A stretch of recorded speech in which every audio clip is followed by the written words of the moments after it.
Soy Carmen, vivo en la Plaza Ausangüels. Estoy muy feliz.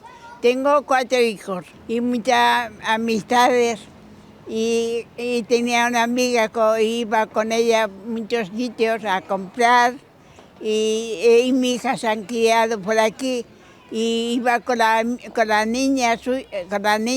Mi madre estaba siempre con mis hijas y las cuidaba. Yo mientras que iba a trabajar, yo estuve 31 años en el hotel y ya estuve cuidando a mis hijos.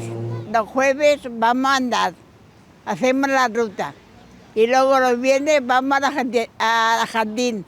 Los martes damos una ruta por aquí y se va muy bien. A mí me gusta mucho. Hoy esto de tejer, cosa de tejer, está muy bien. Yo no puedo, pero hago de ovillo.